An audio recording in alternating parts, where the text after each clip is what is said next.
विरोधात असताना खोटे नाटे आरोप करायचे आणि सत्तेमध्ये आल्यावर कुठली एफिशियन्सी करायची नाही, जाहिरातबाजी करायची, पक्ष फोडायचे, घरं फोडायचं, एवढंच त्यांचं काम. काल महाविकास आघाडीची बैठक झालेली आहे. यामध्ये 23 आमदार गैरहजर राहिले आहेत. उद्धव ठाकरे यांनी सुद्धा याबद्दल नाराजी व्यक्त केलेली आहे. तसंच महाविकास आघाडी आता कारण 6 खासदार फुटल्यानंतर चिंता व्यक्त केली आहे. नाही, साहजिक आहे, काळजी वाटणं साहजिकच आहे. आणि असेंब्लीमध्ये मी देवेंद्रजींचंही भाषण तुमच्याच चॅनलवर ऐकलं आणि आमच्याहीकडून आमदारांच्या बाबतीत दोन्ही बाजूनी असं वाटतंय की फार लोक तिथे संसदेत असेंब्लीमध्ये नसतात, विधान भवनमध्ये नसतात. असं भारतीय जनता पक्ष म्हणजे सत्ताधारी पण आहे आणि विरोधात असंच सगळीकडे चित्र दिसतंय. आमचे आमदार कुठे होते हे माहिती आहे. जयंतरावांच्या घरीच लग्न होतं, त्याच्यामुळे जयंतराव सांगलीला होते. रोहित काल पंढरपूरला होता. त्या तुम्हाला सगळ्यांना ते माहितीच आहे, त्याच्या सोशल मीडिया प्लॅटफॉर्मवरच सगळं. त्याच्यामुळे आमचे आमदार कुठे होते हे आम्हाला माहिती आहे आणि ते आधी सांगून गेले होते. बाकीच्यांचं काय आहे मला वाटतं बंटी दादा किंवा या सगळ्यांकडून आज उद्यामध्ये तुम्हाला मुंबईत कळेल. आहेत ते तिथं जी जिल्हा निवडणूक होती जिल्हा बँकेची, तिथं मात्र ते माहितीसोबत आले. म्हणजे थेटपणे ते माहितीच्या बाजूनं लढतात. अंबादास दानवे ठाकरेंचे आमदार इकडे हे खासदार फुटलेले आहेत. असं असताना पुन्हा ते माहितीसोबत महाविकास आघाडीमध्ये जर विचारलं असं एक चित्र आहे. हे बघा, बँकेचं इलेक्शन हे सहकारचं इलेक्शन. अनेक वेळा आता तुम्ही ती मुंबईची बँक बघा, सगळ्या पक्षाचे लोक त्या होते. त्याच्यामुळे सहकारमध्ये राजकारण आणू नये अशी आमची, किंवा संस्थांमध्ये राजकारण आणू नये ही आमची नेहमीच भूमिका, भावना राहिलेली आहे. त्याच्यामुळे ह्या ठिकाणी एखाद्या बँकेत किंवा कुठल्याही सहकारी संस्थेमध्ये पक्ष हा बाहेरच असला पाहिजे आणि त्याच्यात कोणी काय करत असेल त्याच्यात हा फार काही आपण विचार करू नये. संभाजीनगरची एक बातमी आहे. संभाजीनगरमध्ये ना एका खाजगी शाळेमध्ये एका 23 वर्षीय मुलाला जे आहे ना ती मारहाण करण्यात आली आहे. त्या घटनेचे सीसीटीव्ही आले. पण गंभीर हे आहे ना की त्या मुलांच्या मारहाणीमध्ये ना म्हणजे 2 मुलांची भांडण आहेत, पण कुठलाही प्रिन्सिपल कुठलाही शिक्षक तिथं नाहीये. तो सीसीटीव्ही जर बघितला ना तर आपल्या लक्षात येईल की शाळांना किती निष्काळजीपणा केलाय. या सगळ्या प्रकरणात सरकारनं काहीतरी पाहावं, कारण ही दुसरी घटना आहे. गेल्या 6 महिन्यात याआधी एका खाजगी शाळेत असंच झालं. नाही, मला असं वाटतं की अशी घटना कुठल्याही शाळेत अर्थातच होऊ नये किंवा कुठल्याही संस्थेत होऊ नये. आणि या गोष्टी असतील तर तिथल्या पोलीस यंत्रणेने त्याच्या जातीने लक्ष घातलं पाहिजे. सध्याचे खासदार एकनाथ शिंदेच्या शिवसेनेमध्ये गेले. अशी एक माहिती आहे की या खासदारांना एकनाथ शिंदेच्या पक्षामध्ये जाण्यासाठी फडणवीसांची शिष्टाई महत्वाची ठरली. अनेक खासदारांची इच्छा होती की आपण भाजपचं कमळ हाती घ्यावं. एकनाथ शिंदेकडे जात नव्हता, म्हणून हे सगळं फडणवीसांनी शिष्टाई केली आणि ऑपरेशन टायगर सक्सेस झालं. मी तुम्हाला खरं सांगू का, मला एकच ह्याच्यात असं वाटतं की या देशामधून लोकशाही ही पूर्णपणे संपुष्टात आली आहे का असं वाटतं. घरं पक्ष फोडा. आता निवडून आले, 2-2.5 वर्ष झाले, 29 मध्ये आहे ना इलेक्शन. घाई कसली. आणि एखाद्या चांगल्या बिलसाठी म्हणजे जीएसटीचं बिलाचं उदाहरण घ्या. तेव्हा आलं तेव्हा पक्षांनी मदत केली आणि भारतीय जनता पक्षाला, आणि एक मताने आम्ही ते बिल पास केलं. एखादं तोडो फोडो जोडो हे करण्याची गरज आहे का? मग लोकशाही राहिली नाहीये का या देशात? मग विरोधी पक्ष राहणारच नाही ना, सगळेच सत्तेमध्ये. मग लोकांसाठी, सर्वसामान्य मायबाप जनतेसाठी बोलणार कोण? अशी परिस्थिती झालेली आहे या देशात. महाविकास आघाडीचे 13 आमदार काल खरंच बैठकीला नव्हते का? त्यांची यादी समोर आली, तुम्ही काय फॉलोअप घेतलंय का? नाही, आमचे राष्ट्रवादी काँग्रेस पक्ष याचे आमदारांचं शशिकांत शिंदेजींना कालच सगळं इन ॲडव्हान्सच माहिती होतं. बाकीच्या पक्षांची माहिती बंटी दादा शिंदे साहेब आज मुंबईत तुम्हाला सगळ्यांना देतील. तुमची असतील ना टीम तिकडे. एनसीईआरटीच्या पुस्तकामध्ये जे आहे त्या आणीबाणीचा धडा आता शिकवला जाणार. आता काय म्हणजे की या सगळ्या पाठ्यपुस्तकांमध्ये अशा पद्धतीचा अभ्यासक्रम येणं हे तुम्हाला योग्य वाटतं का? किंवा काही वेगळा प्रसार जो आहे तो या शिक्षण माध्यमातून करण्याचा हेतू आहे असं तुम्हाला वाटतं? हो, अर्थातच एनसीईआरटीचा सातत्याने गैरवापर हा सरकार करते अशी भावना शिक्षण तज्ज्ञ मानतात. मी काही शिक्षण तज्ज्ञ नाही, पण शिक्षण तज्ज्ञांचे तुम्ही आर्टिकल्स वाचले, तुमचे लेख वाचले, तुम्ही त्यांची भाषणं ऐकली तर हे काय पहिली गोष्ट नाही. अशा अनेक गोष्टी झालेल्या आहेत ज्याच्यामध्ये आपली एक विचारधारा ही लादली जाते पुढच्या पिढीला. आणि दुर्दैव आहे की आजचे सत्ताधारी हे शिक्षण पुढे करून जे नवीन गणित बांधायचा प्रयत्न करतायत हे देशाच्या ऐक्यासाठी आणि नवीन पिढीच्या विचारधारेसाठी हे घातक पुढे ठरू शकतं, अशी शक्यता नाकारता येत नाही. ठाकरे बैठकीमध्ये बोलताना असं म्हणाले की आपण आतापर्यंत महाविकास आघाडी म्हणून एकत्र होतो, मात्र आता आपण खरंच महाविकास आघाडी म्हणून एकत्र आहोत का, याची विचार करण्याची गरज आहे. सभागृहामध्ये महाविकास आघाडीमध्ये समन्वय पाहायला मिळत नाही. सरकारला ज्या पद्धतीनं धारेवर धरलं जावं, अधिवेशनामध्ये मुद्दे मांडले जावे, त्याच्यामध्ये कुठेतरी कमतरता पाहायला मिळते. आपलं एकसंघ राहणं हे खूप महत्त्वाचं आहे. महाविकास आघाडीमध्ये समन्वय नाही असं तुम्हाला तुमच्यासाठी वाटतं? आम्ही जेव्हा भेटतो तेव्हा असतो आणि तुम्हाला खरं सांगू, मी दिल्लीमधलं जास्त पाहते आणि दिल्लीमध्ये इंडिया अलायन्स आणि महाविकास आघाडी आम्ही अतिशय एकत्रपणे दिल्लीच्या पार्लमेंटमध्ये तुम्ही कोणालाही विचारू शकता. आम्ही अतिशय रोज सकाळी भेटतो 10 वाजता खडगेजींच्या ऑफिसमध्ये. तिकडून आमची सगळे दिवसभर कोण भाषण करणार, काय आम्ही स्टँड घेणार, कुठल्या बिलावर काय आमची मतं आहेत, हे पूर्णपणे आमची स्ट्रॅटेजी रोज सकाळी 10 वाजता ठरते दिल्लीमध्ये पार्लमेंटच्या मध्ये. त्यामुळे इथेही तशी काही यंत्रणा जर असेल, आहे का नाही आहे मला माहिती नाही, पण माझा विश्वास आहे की काल उद्धवजींनी ज्या सूचना केल्या आहेत त्या पूर्णपणे हे सगळे एकमताने करतील. काही तुम्ही या जे खासदार आता एकनाथ शिंदेच्या शिवसेनेत गेलेत यांना जवळून दिल्लीमध्ये बघितलं असेल, MP लॅड्स जो डॅशबोर्ड आहे त्याच्यात अक्षरशः सगळे स्टॅटिस्टिक्स समोर आलेत.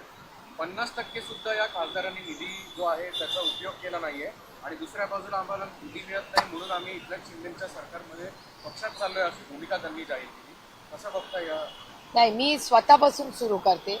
मी आत्ता पुण्याच्या कलेक्टरांना 2 गोष्टींसाठी भेटायला चालले. एक की MP लॅड्स आणि दुसरं माझ्या लोकसभा मतदारसंघातली, जिथे मी लोकप्रतिनिधी म्हणून काम करते, तिथे पाण्याची परिस्थितीसाठी मी कलेक्टरांना भेटायला चालले. काय होतंय, तो डॅशबोर्ड आता माझ्याबद्दलही चुकीची माहिती आहे.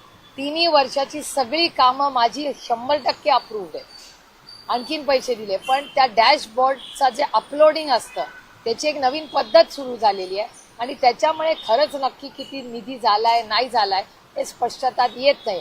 काल मी आश्चर्यचकित झाले की माझी माहिती चुकीची होती, मग म्हणून मी कलेक्टरांना भेटायला चालले की कशाला आमची बदनामी करताय. अपडेट केलं नाही, त्यांनी काहीच अपडेट केलं नाही आणि त्यांनी एक नवीन पद्धत, काहीतरी कागदपत्र पूर्ण झाल्याशिवाय ते अपलोड होत नाही.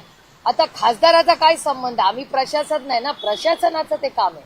आम्ही निधी वाटप झाल्यानंतर रस्ता काय खासदार बनवत नाही, रस्ता सरकार बनवतं, PWD बनवतं. त्याच्यामुळे PWDला तुम्ही विचारले पाहिजे. आणि ह्या 5-6 खासदारांचे माझे अतिशय कौटुंबिक संबंध आहेत. आम्ही एकत्र 24 मध्ये लढलो, ताकदीने 2.5 वर्ष पार्लमेंटमध्ये काम केलं. त्यांचे काय प्रश्न आहेत, त्यांनी काय भूमिका मांडल्या आहेत हे आम्ही तुमच्याच माध्यमातून पाहिलेले आहेत. लोकसभा अध्यक्षांनी ठाकरेंना बोलवलं होतं, ठाकरे गटाच्या गटनेत्यांना, खासदारांना. हो. त्यांनी जी याचिका त्यांच्याकडे केलेली आहे की या 6 फुटेल खासदारांचा वेगळा गट स्थापन झाला, त्याला मान्यता देऊ नका. तर काल लोकसभा अध्यक्ष म्हणाले की मी कायद्याच्या बाजूने सगळा अभ्यास करून याबाबतचा निर्णय घेऊ शकतो. तर तुम्हाला काय वाटतंय, खरंच ठाकरेंच्या बाजूने निर्णय घेतील? मी तुम्हाला खरं सांगू का, मी भोगलंय सगळं.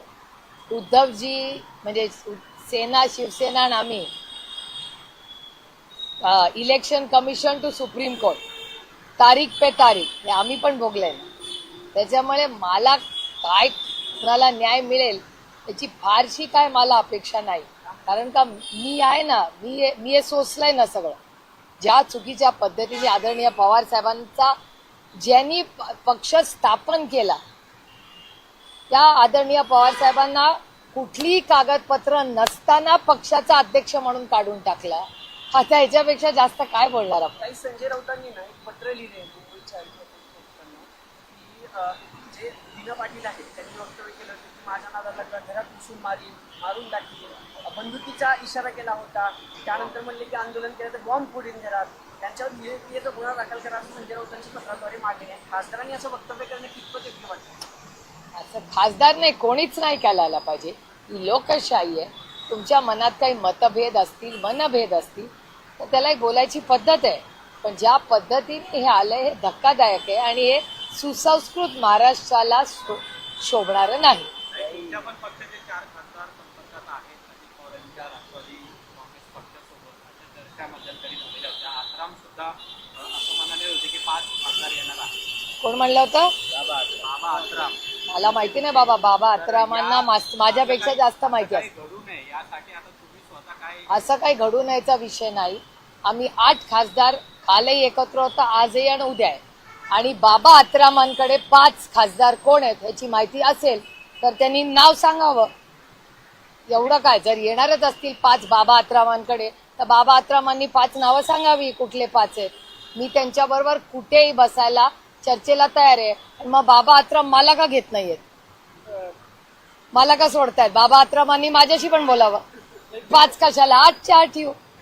बीडमधलं जे प्रकरण आहे झुले हत्या प्रकरणामध्ये तुमच्या पक्षाचे खासदार बजरंग सोनवणे यांच्या मुलावरचे आरोप जे आहेत ते करण्यात येत आहेत. या सगळ्या प्रकरणामध्ये काय तथ्य आहे असं तुम्हाला वाटतं? काय संबंध हो, मला सांगा. राजकीय हेतूनं आरोप करण्यात येत आहेत. अर्थातच राजकीय हेतू. बजरंग आप्पा सोनवणे हे अतिशय कर्तृत्ववान खासदार आहेत. त्यांचा पार्लमेंटरी परफॉर्मन्स हा अतिशय उत्तम आहे. आणि त्यांच्यावर हे राजकीय षडयंत्र त्यांच्यावर आणि त्यांच्या कुटुंबावर करण्याचं पाप हे कोणीतरी करते. नाही, रोहित पवारांनी शेतकरी कर्जमाफीच्या अटीविषयी जे आहे ते आंदोलन केलं. आता 29 तारखेला परत आंदोलन करावं लागते. पावसाळी अधिवेशनात याच्यात काही ठोस चर्चा होताना दिसत नाही. सत्ताधारी तर करतच नाही, विरोधकांकडून सुद्धा हे प्रश्न विधिमंडळात मांडणं अपेक्षित असताना काल माननीय जयंत पाटील साहेब याच्यावर सविस्तर परवा रात्री बोललेले आहे. आणि 29 तारखेला संभाजीनगरला रोहित आंदोलन करतोय, त्या आंदोलनाला मीही जाणार आहे 29 संभाजीनगरला. पण हे दुर्दैव आहे की शेतकऱ्यांच्या बाबतीत, महिलांच्या बाबतीत, जो शोषित आहे, जो वंचित आहे, जो पीडित आहे, त्याच्याबद्दल अतिशय असंवेदनशील हे सरकार आहे. या सरकार आणि ज्या घटना झालेल्या आहेत, म्हणजे आता मध्य प्रदेशमधला भ्रष्टाचार बघा, और अयोध्येपासून उज्जैनपर्यंत ज्या श्रद्धास्थानामध्ये भ्रष्टाचार भारतीय जनता पक्षाचे मुख्यमंत्री करत असतील,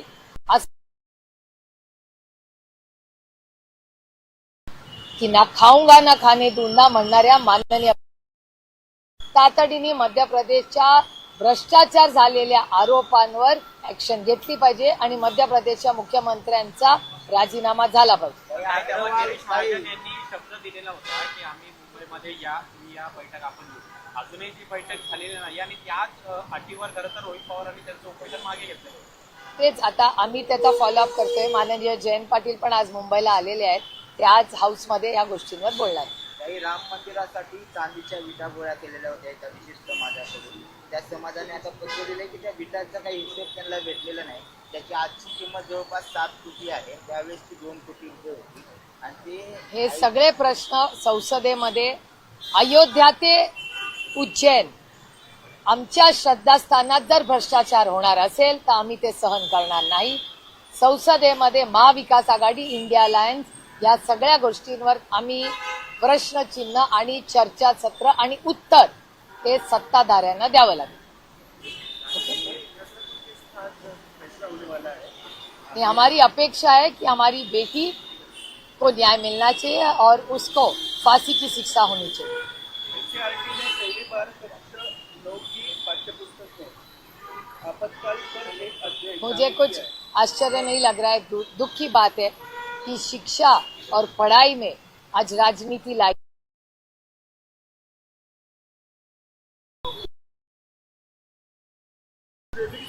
काफी आवाज उठा रहे थे. जनरल एडमिनिस्ट्रेशन का इश्यू है. पूना सिटी में, डिस्ट्रिक्ट में क्राइम बढ़ रहा है और डेटा कह रहा है, ये मैं नहीं कह रही. हर चैनल को रोज देखिए आप, वर्तमान आप न्यूज़पेपर पढ़िए, आपको पता चलेगा कि पूना डिस्ट्रिक्ट और पूना सिटी में उससे भी ज्यादा क्राइम बहुत बढ़ रहा है.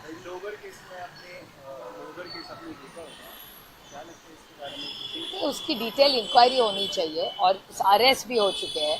देखते हैं अभी आगे क्या होता है.